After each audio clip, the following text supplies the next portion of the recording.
You know, lots of U.S. history classes start in 1492 when Columbus bumped into the New World, or they start in 1607 when they settled Jamestown. But this history class is going to be focusing on North America before the Europeans got here. Who was there before the Europeans showed up? I think you guys know the answer. You know enough about American history already to know that there were plenty of Native Americans here in the New World. And so we're going to talk about them in today's lesson, talking about the different types of Native Americans that were in North America before the settlement of the United States of America. All right, so stay tuned. Check it out with us here on Kingdom Lyceum. Let's get it.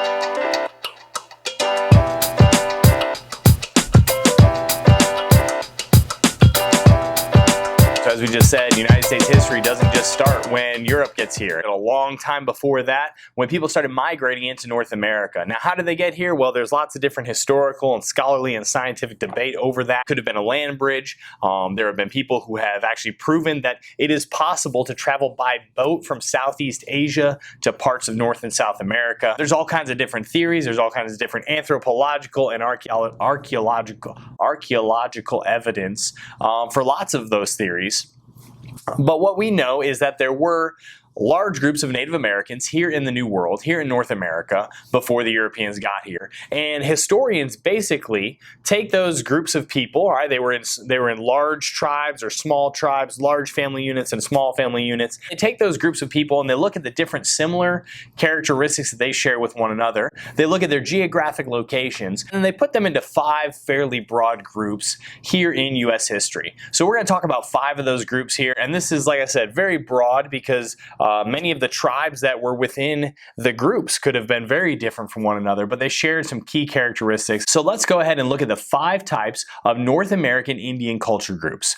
One of the major characteristics that distinguishes the different culture groups from one another, the type of life that they live. And there's 2 major types of life that Native American groups lived here in the New World before the Europeans came and eventually settled it. Those 2 types were nomadic or settled. I'll say that again, nomadic or settled. Nomadic meaning that they were constantly wandering around, following the different food supplies, following the weather. They had a broad area that they would live in, but there was no set place, no set geographic location that group called home. That would be a nomadic people group. So that's some of our culture groups. Others are more settled, all right? They have a place that they call home. They build more permanent lodging. They identify themselves with a specific location. So those are your 2 different types of people groups. We're going to look at the 5 types of North American culture groups here in U.S. history today. Our first one is going to be the Woodlands Indians. The Woodlands Indians were one of our settled groups. They were in the northeastern part of the United States, the mid-Atlantic region, all right, also into the Great Lakes area. And the Woodlands were made up of tribes like the Iroquois, the Ojibwe, all kinds of different tribes made up this area. Probably the most dominant of the Woodlands tribes was the Iroquois. All right, the Iroquois were made up of 5 smaller tribes. They actually formed their own confederacy, their own league called the Iroquois League of 5 Nations, or the Iroquois Confederacy. Women were actually elevated in their society.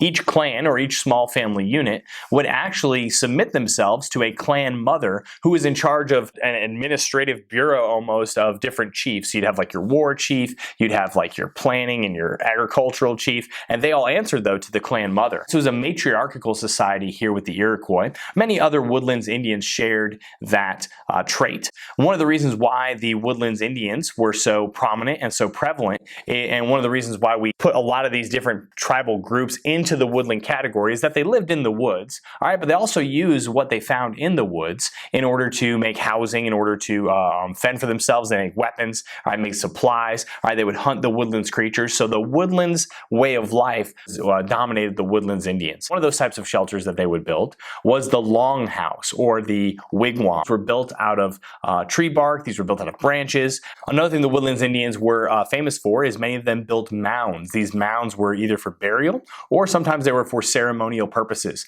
All right, but the Woodlands Indians were known as mound builder Indians as well. Several of their mounds can still be visited here in the United States throughout our country today. The Woodlands Indians are our first tribal group, our first culture group in Native America.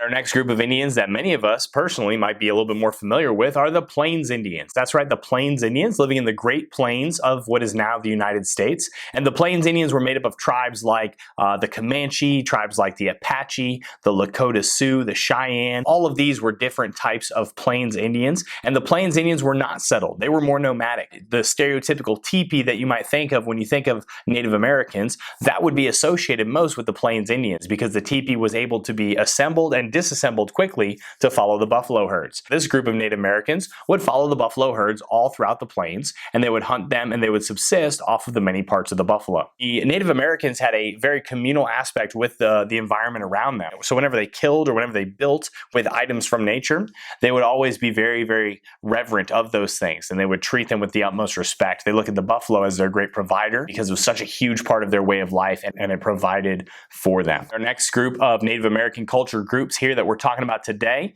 are the Southwest Indians. And the Southwest Indians you would find in modern day states like Texas, New Mexico, Arizona. There were lots of different things that made them very similar. We mentioned the Comanches and the Apaches as part of the Plains Indian culture. Well, lots of historians would lump them in with the Southwest Indians as well. The Southwest Indians featured the communal aspect called a pueblo. If you know the Hopi and the Navajo Indians, lots of times they would build houses into cliff rocks in the rugged American Southwest. Some of these pueblos could hold up to 100 people. They were huge structures. They had narrow entryways and narrow windows to keep sunlight to a minimum inside the pueblos, to help keep it cool. So there's lots of architectural thought that went into these cliff dwellings. The pueblo structures were made almost exclusively out of adobe, which was a brick-like mud-based material that they would use to build their houses and to make strong edifices that they could live in the American Southwest. This was characteristic of the Southwest Indians. We're at our fourth Native American culture group, and that is the Great Basin Indians, also called the Plateau Indians.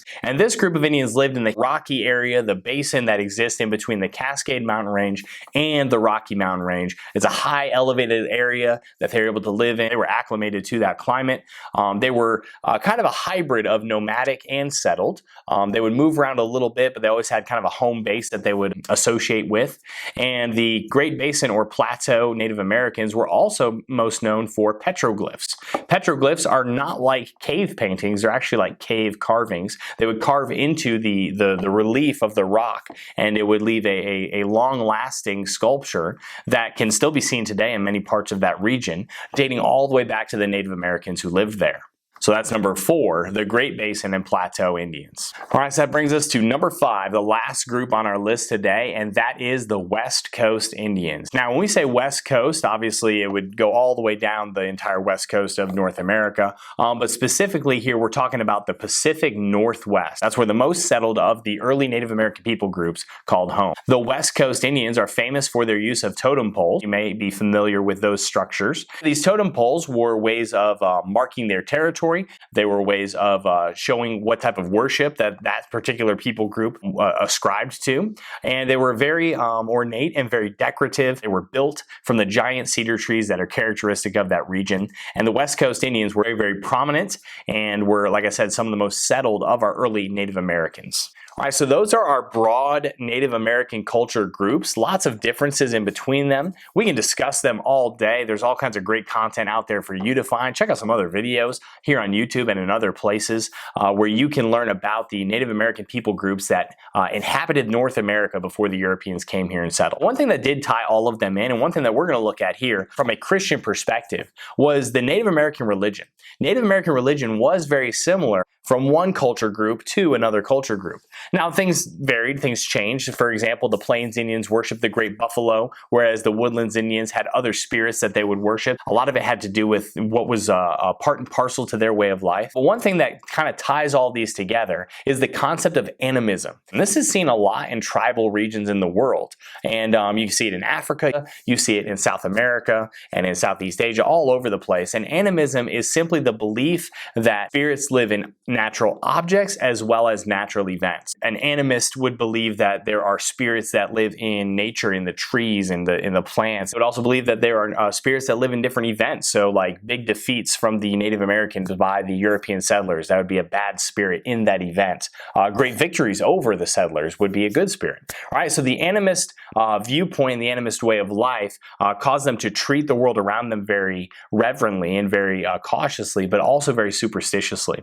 And we see here also it robbed them of the truth. It reminds me of that verse in the New Testament where it talks about men worshiping creation rather than the creator. And we see lots of these Native American culture groups fall into that darkness without the gospel, and it wouldn't be until years later that the gospel is brought to them. That's kind of what we're looking at here with our early Native American people groups. Those are the people who inhabited America before the Europeans showed up. And it's a great place to start because once we understand who these people are, the geographic regions that they lived in, their lifestyle, their culture, their religion, we can understand a lot of the conflict that takes place once the Europeans do show up. So I can't wait to get to lecture number 3 here, talking about the founding, or the finding really, not the founding, the finding, all right, of the New World by Europeans. Stay tuned for that, coming pretty soon. So if you enjoyed that video, or if you learned something new that maybe you didn't know before, go ahead and hit the like button for us. And hey, why don't you just go ahead and subscribe to Kingdom Lyceum? You'll get some cool content like Dead Dude of the Day. You'll get some awesome content here in the U.S. history class. World history class will be coming down the pipe here pretty soon. We want you to be always learning with us. See you later.